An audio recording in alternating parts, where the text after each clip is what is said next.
musheri weSabata. Nasona kutiri pachidzidzo chatinoona pana Johani 1. Uku ndiko kuverengwa kwatinonzwa zvichiitwa namasabatawo namasvondowo. Ngativerengei Johani verse 1 to 4.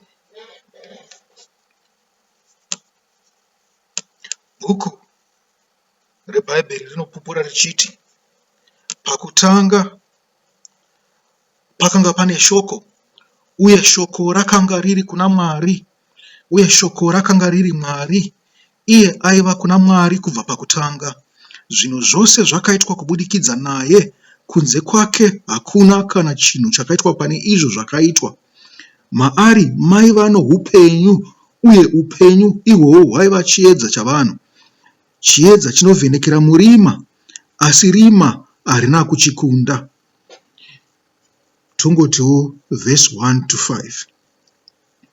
Nekuti iro inzwi rekuti chiedza chinovhenekera murima, asi rima harina kuchikunda, tinoridawo. Togumira ipapo chidzidzo ichi. Ko Johani, munun'una waJames, mwanakomana waZebhedhi, aipenga here? Nekuti tinoziva kuti isu shoko rakanga riri raMwari. Mwari ndiye akataura, achireva kune mumwe, achiti ngatiitei, ngakuve nechakati, ngatiitei chakati. Zvikanziwo chakati chikagovapo, chakanga charehwa naMwari. Muri kuzviona kazvo? Ndisaka tabvunza isusu kuti Johani waipenga here? Isi tinoziva kuti ndiMwari aitaura. Inzwi rakanga riri raMwari. Ungwaru hwakanga huri hwaMwari. Ko Johani akutora inzwi kuti agoriita mumwe munhu sei? Iye akanga ari munhu mumwe chete. Izvi zvinganetsa vazhinji, nokuti vazhinji vanongotendawo kuti ndizvo zvinenge zvichitaurwa navaprofita, ndizvo zvinenge zvichitaurwa navadzidzisi navafundisi, asi vasinganyatsonzwisisa kuti zvinobva papi. Saka panze pokuti tiparidze, zviri nani kuti tiite chidzidzo. Sezvo ndakutaurirai kuti zvinhu izvi zviri kubva pana Genesisi, Mavambo, bhuku riya rinonzi Mavambo riri kwekutanga kweBhaibheri, Mavambo 1 naMavambo 2 ndiwo anobata mavhesi aya ari 5. Tunotarisawo chimwe chapupu. Chapupu chedu tingachiwana kune munhu wakanga wakapuhwawo ungwaru, kuna Soromoni mwanakomana waDhavhidhi. Pabhuku rake riya rinonzi Zvirevo, nyangwe zvirevo zvaitorwa kune vamwewo vanhu. Asi isu takanopinda pane chitsauko chechisere che8 kubva pandima yevhesi 22, kana ndichirangarira zvakanaka. Yes, kubva pandima yevhesi 22 kusvikira pa36, ndima ye22 kusvikira pane 36. Tinobudirwawo nechiedza ipapo kuti tigowanawo hungwaru, tigowanawo chii? Tigowanawo nzwisiso. Muri kupahwa here apa? Okay. Zviri kubuda muna Johani zviri kutirakidza kuti shoko ndiye Mwari, shoko ndiye upenyu, shoko ndiye musiki, shoko ndiye chiedza, shoko ndiye mwana waMwari, shoko ndiye ungwaru, shoko. Zvikanzi pane rimwe version rinonzi rima, zvazobuda pavhesi 5 apa. Zvikanzi chiedza chinovhenekera murima, asi rima harina kuchikunda. Zvikanzi pane imwe version yeshoko inonzi rima, zvikanzi ndiye rufu. Pekupesera panonzi shoko ndiye baba. Makaramba muchiverenga Johani iyeye kusvika I think pavhesi 10 here. Tingati mungatengira zvenyu kubva pavhesi 1 kusvikira pavhesi 10 waJohani. Edza nditarise ndinyatsokuudzai chaizvo zviripo. Yes, Johani kubva pavhesi 1 kusvikira pavhesi 18. Okay. Vhangeri raJohani kubva pavhesi 1 kusvikira pavhesi 18. Zvinhu zvose zvandataura izvi zvinobuda ipapo. Kuti shoko ndiye Mwari, shoko ndiye upenyu, shoko ndiye musiki, shoko ndiye chiedza, shoko ndiye mwana waMwari, shoko ndiye ungwaru, shoko ndiye rufu, shoko ndiye Baba. Asi apa chimwe chinhu chakakosha chatinofanira kubata apa kubva pane bhuku raJohani ndiro rinotaura kuti shoko ndiani? Ndiye Jesu, mwanakomana waMwari. Asi ndoda kuti mubatise chinhu chimwe chete pazvinhu izvozvo izvi, kuti haasi kutaura Jesu nyama, kwete. Ari kutaura Jesu mweya. Jesu wakazvarwa nomweya, asi zvinonzi nyama yakave pakati pedu. Tingazviti pane chaMaria chakanga chiripo ipapo. Ndosaka vaJudha vachizvikudza pazvinhu zvose. VaIsraeri vane kodzero yekuzvikudza pazvinhu zvose nokuda kwaJesu. Nekuti nyange zvake akazvarwa kuvana vaJudha, asi wakaramba vanhu vake vekwaJudha, akada dzimwe ndudzi dzapasi pose. Muri kubanzwa apa? Zvikanzi Jesu ndiye chi? Ndiye shoko. Ipapo yatimbopasendekai ndozoti zvangu kana mune chirongwa chinotevera ndozopataura ipapo. Ko kunzi shoko ndiye Mwari tinozwana kupiko? Zvikanzi isusu tofanira kuenda kuna Proverbs yandambotaura zvirevo chitsauko chetsere ndima ye30. Edza toona kuti tine wani here mubhuku redu reshona iri. Proverbs 30, Proverbs 8 verse 30. Kune vanonzwa chirungu. Panoti kudini? Nenguva iyo ndaiva naye ndiri mhizha, ndaimufadza zuva rimwe rimwe, ndichitamba pamberi pake nguva dzose. Ndichitamba panyika yake. Muri kubanzwa? Toendawo pavhesi 22 yaProverbs mumwe chetewo. Jehovha wakandiumba pakuvamba kwenzira yake, kutangira mabasa ake akare. Ini ndakamiswa kubva pakusingaperi, kubva pakutanga, pasi pasati pasikwa, nezvimwe zvinhu zvose zvisati zvasikwa. Zvikanzi ndiye wakanga uri mavambo, chekutanga chakasikwa naMwari. Tingazviti ndiye Jesu, asi tinozviti ndiye shoko. Tingazviti ndiye ungwaru. Muri kubanzwa? Saka shoko ndo raitaurwa zvichinzi ngatiite chakati chobva chavapo. Saka tinoti shoko ndiye Mwari, shoko ndiye musiki. Muri kubanzwa? Tataura pavhesi 30. Ko pane imwe ndima ingatiudze here?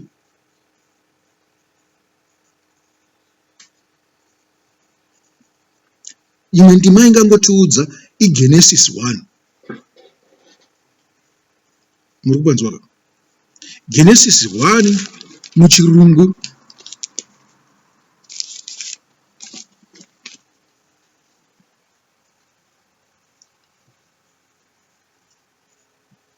inotitaurirawo neimwe nzira,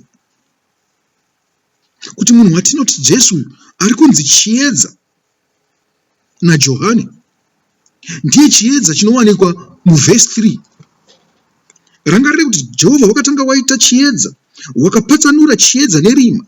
Zvikanzi chiedza chikatadza, rima rakatadza kukunda chiedza. Asi tinozonzwawo pamavhesi anoteera. Ranga rava zuva rechii? Nonga ranga ratove zuva reina. Pazuva reina kubva pandima ye14 kusvikira pandima ye10 mapfumbamwe. Ndipo panotaurwa kunzi Jesu kwete kuti Jesu. Mwari wakaturika zviedza muchadenga, sky. Mwari wakaturika zviedza muchadenga, zvisireva kuti pane zvimwe zviedza, chisiri chiedza chakavambwa ichi. Nekuti paari kutaura pana Genesis 1 verse 3, haasi kuti zviedza izvi zvakafanana nezuva nemwedzi nenyeredzi. Izvi yatova mifananidzo iyi. Muri kuona? Pane chiedza chiripo chiri pavhesi 3 apo, chakasiyana nechiedza, zviedza zvakazosikwa mushure. Saka Jesu haasi zuva, asi zuva mufananidzo waJesu. Muri kupanzwa? Jesu haana kufanana nezuva, kwete. Zuva ndiro rakafanana nani? naJesu, because rinopa chiedza. Asi nyangwe zuva rikavapo, rima haringavapo here? Rima richavapo, nekuti madekwana achasvika, mangwanani agosvikawo chiedza chichibuda. Ichi chiedza ichi chezuva hachikunde rima, kwete. Rima rinosobera zvaro kumashure, chiedza chichiuya, asi kubva chiedza kunosara kuchipinda rima. Muvabatisisa ipapo. Muri kuvanzwa? Zvinotaura upenyu hwemunhu, kuti nyange munhu takamuparidzira nhasi, takamuparidzira gore rese, asi takati sudurukei mbichana kuti tingopawo attention kune vamwe, rima rinosara richidzoka maari. Muri kupaona kapo? Munhu angave nechiedza zvachose, munhu haana kuita saJesu. Mukati memunhu mune zuva nerima. Muri kupanzwa kapo? Muna Jesu hamuna rima, asi mukati memunhu mune zuva nerima. Alright, kana tikadaro tinenge takutopinda pamarriage. Hatimboendai pachidzidzo. Tati shoko ndiye Mwari, tikati tazviwana pavhesi 30 pana Proverbs.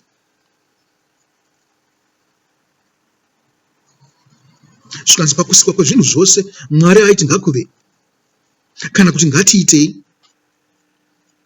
Tikati isusu inzwi iro raitaura ndo rakazonzi Jesu, ndiro chiedza chiri pavhesi 3. Asi panziwo shoko ndiye upenyu, tinozviwana kupiko? Tinozviwana pana Genesis 2 verse 1 to 4. Genesis 2 verse 1 to 4 inotaura pamusoro pesabata. Ndisaka muchizwa kuti sabata rakakosha. Ina ndisuzo kuverengera Isaiah 58. Asi muenda pa Isaiah 58 muona kuti sabata zvinoreve chiko. Sei sabata rakakosha? Sei tichingofanirwa kungoedza kungobatawo sabata nyangwe zvedu tirara namusondozi? Nyangwe zvedu tisingaende kuchechi, sei tichingofanirwa kungobatawo sabata? Takangoleza tiri pademo. Hazvina kuti muri mageto youth, hazvina kuti muri chii, asi sabata rakakosha nokuda kwaMwari. Zuva pacharo harina kukosha, asi Mwari ndiye akarikoshesa nokuda kwezvikonzero. Hazvina kunaka kuti tinamate zuva, asi kuita zvaakatitaura kuti tinofanirwa kuita panguva imwe chete, munharaunda imwe chete. Nekuti zvokwadi sabata rinokwanisa kusvika kuAustralia uko, kuAmerica uko, kune nzvimbo dzimwe dzeAmerica dziri kure kure risati rasvika, zvichida kuna naAlaska uko. Zvichida pavandozopinda musabata kuAlaska uko, ava vanenge vakutopinda muMonday vanenge vari kuAustralia. Muri kuvanzwa? Saka hazvina kunaka kuti tikoshese zuva, asi tinoribatira munharaunda imwe chete ndo chikonzero, ndo chinopuhwa pana Isaiah 58. Mozi ndamunozviverengera Isaiah 58 yese. Chimwe chidzidzo chakanyanya chakakura chandisingakwanisi kutaura nezvazvo naso. Shoko ndiye upenyu, verse 35 yazvirevo 8.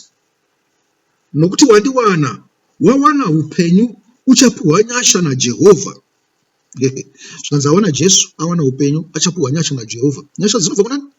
Kuna Mwari. asi wawana Jesu, kwete Jesu wenyama, wawana Jesu wemweya. Nokuti Mwari anoda vanomunamata chii? Mumweya nomuzvokwadi. Ndiro inzwi ratakawana kubva kuna Ishe wedu Jesu Kristu. Hongu nyama yakaroverwa pamuchinjikwa yakatitamburira nokuda kwedu isusu.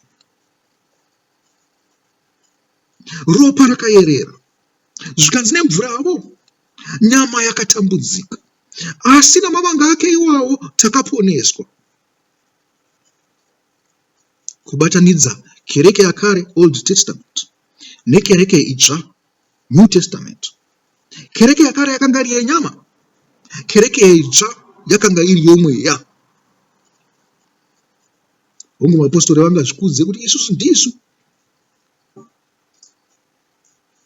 ndisu zvidhani gagani, ndisu chete tinonamata, nokuda kwokuti ndataura kuti kereke yakanga iri yomweya. Asi mweya unobuda panyama, mweya unobuda pashoko raMwari. Chiri kunzi nyama icho yaJesu ndiro shoko iriri. Zvikanzi maona nyama, maona mufanakiso. Kana tichiverenga mashoko aMwari aya, tiri kuona mufananidzo, mufananidzo. Nekuti kana tisina mweya hatisi kunzwisisa. Muri kuona ndomufananidzo wacho pauri. Difference nonzani, kusiyana kuri pakati pemweya nenyama pashoko. Pari kuti tinokwanisa kuverenga shoko tisingarinzwisise, ndo nyama iyi. Togoverenga shoko nokurinzwisisa, ndo mweya. Kwete kunzwisisa nenzira dzedu, asi nenzira dzinopuhwa nemweya mutsvene waMwari. Shoko rine mweya, rito nemweya kare. Muri kuvanzwa? Wakavavarira shoko iri nomwoyo wako wose, nepfungwa dzako dzese, nesimba rako rose. Mweya unobuda kubva pashoko. Muri kupaona? Vamwe musazoti hamuna kubhabhatidzwa nemweya. Aiwa, makabhabhatidzwa nemweya. Just because hamuna kumira pamberi pemuprista hazvireva kuti hamuna kubhabhatidzwa nemweya. Just because hamuna kumira pamberi pemuprista achikunyudzai muJorodhani hazvireva kuti hamuna kubhabhatidzwa nemvura. Mushoko imomo mune mvura nomweya. Hapana munhu anofanira kuwisira maoko pamusoro. Asi zvakangonaka kuti kururama kwose kuzadziswe kana Jesu akabhabhatidzwa naJohani Mubhabhatidzi sei. Saka kururama kwose kwangonaka kuti kuzadziswe. Asi rubhabhatidzo chairwo runodiwa naJesu ndirwo runobva pashoko iro. Harizvi runouya nenyama, harizvi runouya nemunhu akazvarwa navanhu, runouya nemweya unobuda kubva pashoko. Mvura dzichakushamba dzinobva pashoko. Makanzwawo zvichinzi inini kuna Jesu, Jesu achitaura navadzidzi vake pachirayiro chaMwari, the Last Supper. Zvikanzi imi makatonatswa kare neshoko randakataura. Peter ndo paakanga kumbira paipa kunzi aiwa ndoda kugezeswa musoro, nekuti imi Jesu mati handina mugove kwamuri kana ndikasashamba. Kuti musangosamba netsoka dzangu chete. Nekuti Peter akanga aita zvakanaka, akanga aona kunge akushora mudzidzisi wake kana kumuti iye ngaageze tsoka dzake. Akati kwete Ishe, ini ndikatogeza tsoka dzenyu nekuti ndimi Ishe, ini ndiri muranda. Ini ndiri muduku kwamuri, saka ndikatogeza tsoka dzenyu. Maona kurivheswa kwaita situation apa. Johani ndo zvaakakumbira kuti aiwa kwaJesu ndofa kutondibhabhatidza zvawatouya so. Zvatonaka enda kuti wanawo munhu anondibhabhatidza. Nekuti handambobvira ndabhabhatidzwa. Zvimasi kwaita iwe ndonotondibhabhatidza kuti kururama kwose kuzadzikiswe. Saka Jesu akashamba tsoka dzavadzidzi kuti kururama kuzadzikiswe. Mukuru akashamba tsoka dzavaduku. Sikubhabhatidzwa kwakaitwa mukuru Jesu naJohani Mubhabhatidzi zvakanga zvisingafanirwe kudaro, asi ndizvo zvakazovapo. Shoko ndiye upenyu. Genesis 2 verse 1 to 4. Tatu upenyu hunobva paSabata. Zuva rimwe chete chete ringorakidza upenyu ramakakumbirwa naMwari. Musarizvidza. Asi kana chichizokupaiwo chidzidzo pamusoro pesvondo yamunoti Sunday ya. Chingoti titi svondo zviri muchishona hazvinyatsobuda zvakanaka. Tingaiti Sunday tingaiti chini muchishona? Okay, tingati kuti musi wekutanga wevhiki. Chakanaka pamusi wekutanga wevhiki nemusi wechinomwe wevhiki kuti zviri pamwe chete. Ndichazokupai chidzidzo chacho pamusoro pesabata nemusi wekutanga wevhiki, musi wakamuka Ishe wenyu Jesu Kristu. Zvikanzi naizvozvo denga napasi zvakapedzwa nezvose zvakanga zviri mukati mazvo, asi nezuva renomwe Mwari wakapedza basa rake raakanga aita. Wakazorora nemusi wenomwe kubva pabasa roke rose raakanga aita. Mwari wakaropafadza zuva renomwe. Zvikanzi akaisa mweya wake pai pazuva renomwe. Asi handisi kuti kudzai zuva, ndiri kuti kudzai chamakaitirwa.